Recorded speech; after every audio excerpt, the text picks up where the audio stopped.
आपण पाहताय महाधुरळा.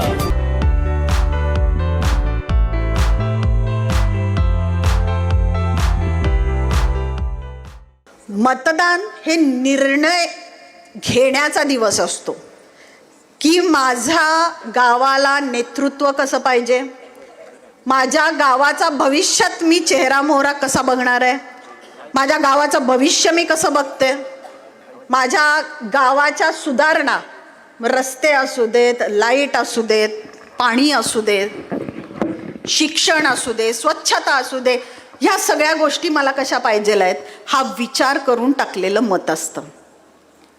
हा निर्णय घेत असताना तर मला यंग पोरी खूप दिसायला लागल्यात आणि मला खूप छान वाटायला लागले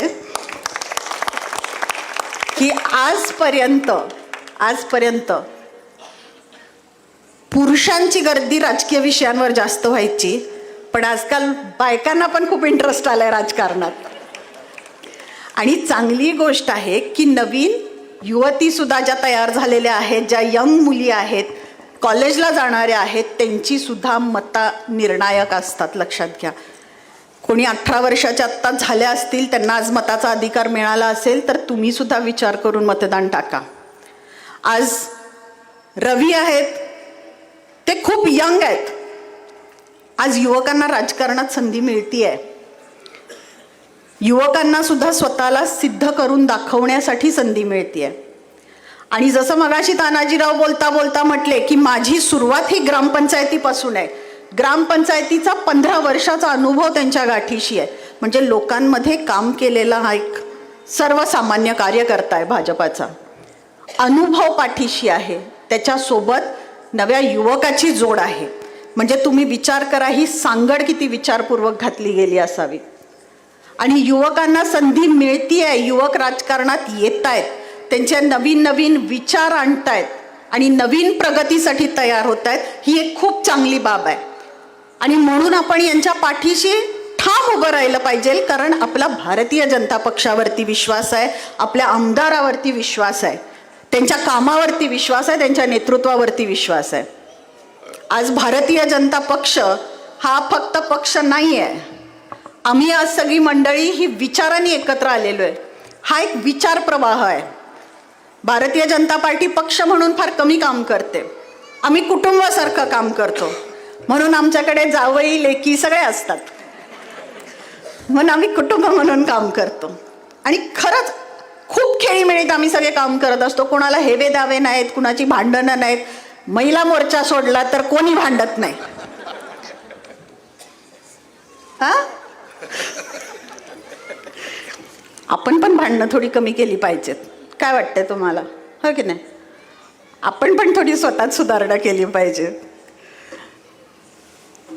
आपल्याला काम करायचं आहे, पुढे जायचं आहे, चांगलं नेतृत्व निवडून द्यायचं आहे.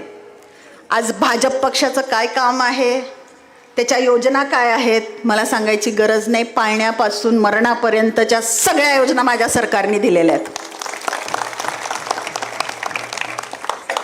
मला जादा काही सांगायचीच गरज नाही. परवा मी नागावमध्ये आमचा प्रचार शुभारंभ होता शिरोली मतदारसंघाचा. तेव्हा आमच्या जिल्हाध्यक्ष बोलत होत्या आणि त्यांचा एक छोटा अनुभव त्यांनी मला सांगितला. त्या म्हटल्या, आम्ही प्रचाराला गावात फिरत होतो. एक ज्येष्ठ व्यक्ती जे होते, आता तुम्हाला माहिती आहे संध्याकाळचं सगळ्यांना जेवण झालं की बाहेर बसायची सवय असते. बोलणार काय दुसरं, आम्ही तर राजकारणाशिवाय बोलतच नाही. कॉमन विषय काय असतोय, राजकारण. तिथं प्रचार करत असताना त्या गेल्या आणि त्यांनी प्रचार करायच्या ऐवजी ह्यांनी काय शक्कल लढवली या बायकांनी की आपण प्रश्न विचारायचे गावकऱ्यांना. कुणाला मतदान देणार? दादा कमळाला मतदान करा, माई कमळाला मतदान करा. नाही, दादा कुणाला मतदान करणार? तर ते म्हटले कमळाला. त्या म्हटल्या का? कमळाला कशासाठी? ते म्हटले का नाही करायचं कमळाला? माझ्या घरात माझ्या बायकोला, माझ्या सुनेला 1500 3000 आले. मला शेतकरी सन्मानचे माझे 12,000 सांगितलं ना, आता मिळतातच. असं मिळून घरात एकंदरीत किती झाले? 15,000च्या आसपास. राशन मोफत आहे, वीज बिल माफ झाले, मग मी का करू नये कमळाला मतदान? हा सर्वसामान्य माणसाच्या तोंडून आलेला प्रश्न होता. त्यांनीच तो उलटा प्रश्न केला. आम्हाला जे उत्तर अपेक्षित होतं ते त्यांच्याकडनं आल्यावरती समाधान वाटलं की हे सरकार हे पहिलं सरकार आहे जे नुसतं आश्वासनं देत नाही तर ते पूर्ण करतं, आणि म्हणून या सरकारने दिलेल्या सगळी आश्वासनं आणि घेतलेले सगळे निर्णय हे सत्यात उतरतात. हे सरकारचं काम असतं आणि ते हे सरकार अत्यंत चोखपणे करते. आता तुम्ही खूप मोठी निवडणूक पार पाडली आहे आणि मला अभिमान होतोय सांगायला की अमोल साहेबांच्या निवडणुकीमध्ये जे सगळ्यात हायेस्ट मतदान झालं ते गांधीनगर नंतर जर कुणी दिलं असेल तर ते फक्त वयोडेने दिलेलं आहे. एवढं हायेस्ट मतदान तुमच्याकडनं झालेलं आहे. लोकांना मूर्ख बनवणं आता सोपं राहिलेलं नाहीये. पूर्वी सोशल मीडिया नव्हती, आता प्रत्येकाच्या हातात मोबाईल आहे. रोजच्या बातम्या लोकांच्या पर्यंत पोहोचतात. कोण कुठं काय बोललं याचं लगेच, जसं मगाशी धनश्री म्हटल्या, रील लगेच पोचते, ट्रोलिंग लगेच पोचतंय, चुकीचं बोललेलं कट करून लगेच फिरवलं जातंय. ठीक आहे ना, मनुष्य आहे, कधीतरी बोलण्यातनं काहीतरी जायचं, व्हायच्या चुका, त्यात एवढं काय. पण ही विकृती आहे, ती आपण मान्य केली पाहिजे. सगळेच काय पाची बोटं सारखी नसणार आहेत. पण आज सांगायचा उद्देश हा की तुम्हाला प्रत्येकाला माहिती आहे की आपण उद्याच्या भविष्याचा काय निर्णय घ्यायचा आहे. आज कोल्हापूर जिल्ह्यामध्ये, म्हणजे मला आजही आठवते जेव्हा मी विधानसभेचा प्रचार करत फिरत होते तेव्हा मी सांगत होते लोकांना की कृपा करून, असं असतं नेहमी राज्यात वेगळा निकाल लागतो आणि कोल्हापूर जिल्हा वेगळा निकाल देतो, असं चित्र आपल्याला बरेच वर्ष बघायला मिळत होतं. असं करू नका. आपल्याला चांगलं काम करायचं आहे, शेवटपर्यंत काम करायचं आहे. एकसारखी सत्ता आपली खालीपर्यंत बसू दे. कारण सत्ता आणि निधी यांचं सोपं समीकरण आहे. केंद्रात जी सत्ता राज्यात तीच, राज्यात जी सत्ता ती जिल्हा परिषदेत तीच, जिल्हा परिषदेत जी ती पंचायतीमध्ये, पंचायतीची ग्रामपंचायतीमध्ये. ही एकसारखी सत्ता बसली तर निधी वाटप सुद्धा एकसारखं होत असतं. कारण हे सर्व मान्य आहे आणि सगळ्यांना माहिती आहे जे सत्ताधारी असतात त्यांना निधी हा नेहमी जास्त मिळत असतो, जास्त काम करण्याची संधी मिळत असते. आणि आपल्याला हा निधी पाहिजेल आहे. अजून ग्रामीण भाग खूप विकसित व्हायचा आहे, अजून आरोग्य सेवा खूप चांगल्या करायच्या आहेत, शिक्षणाचा दर्जा खूप चांगला वाढवायचा आहे.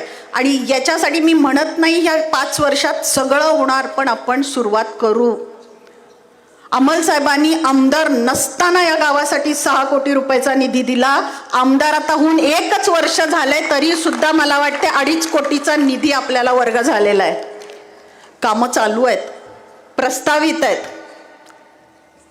शेकडो वर्ष लोकांनी राम मंदिर बांधण्याचं स्वप्न बघितलं होतं, पण जोपर्यंत योग्य आणि स्वच्छ मनाचा व्यक्ती पंतप्रधान पदावरती बसत नाही तोपर्यंत राम मंदिराची वीट सुद्धा तिथं कोणी घालू शकलं नाही.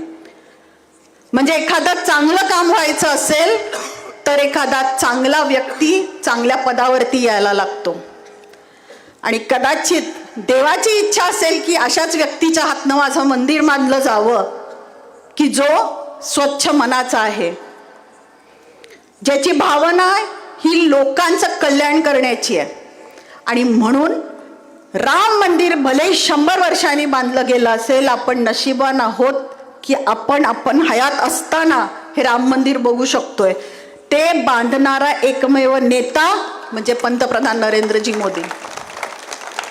आणि आज मला सांगायला हाही अभिमान वाटतोय की आज आपल्या गावातनं वारकरी संप्रदायांची सुद्धा इच्छा आहे की आपल्याकडे पण एखादं राम मंदिर व्हावं आणि त्याच्यासाठी अमल महाडिक स्वतः पाठपुरावा करत आहेत. मी म्हटलं तर तुम्ही खूप मोठी इलेक्शन पार पाडलेली आहे. आता हत्ती गेला शेपूट राहिले. आता फक्त जिल्हा परिषद पंचायत समिती काढा, एकसारखं कमळ फुलवा आणि येणारा जो काही निधी आहे, जो काही आपल्याला गावाचा चेहरा मोहरा बदलायचा आहे, जो काही गावाचा विकास करायचा आहे, जी काही युवकांना संधी द्यायची आहे, महिलांना सबळ करण्यासाठी ज्या योजना राबवायच्या आहेत, या सगळ्या गोष्टी हक्कानी तुम्ही यांच्याकडनं करून घेऊ शकता. त्रिस्तरीय जी संकल्पना असते किंवा त्रिस्तरीय रचना जी असते ती याच्यासाठीच असते की रोज उठून तुम्हाला वेळ आहे का हो जाऊन आमदार साहेबांना भेटायला प्रत्येक छोटं छोटं काम घेऊन? नाही. गावातला माणूस कुठं जातो? ग्रामपंचायतीत. ग्रामपंचायतीत नाही झालं तर पंचायतमध्ये जाईल, समितीमध्ये. तिथून नाही झालं तर जिल्हा परिषदमध्ये जाईल. याच्यासाठी हे सोय होण्यासाठी लोकांची ही त्रिस्तरीय रचना केली गेली. हे आहे गोकुळचं श्रीखंड. अगदी जिभेवर रेंगाळणार. जिभेवरच नाही तर मनावरही रेंगाळणार. गोकुळ श्रीखंड, मनावर रेंगाळणार.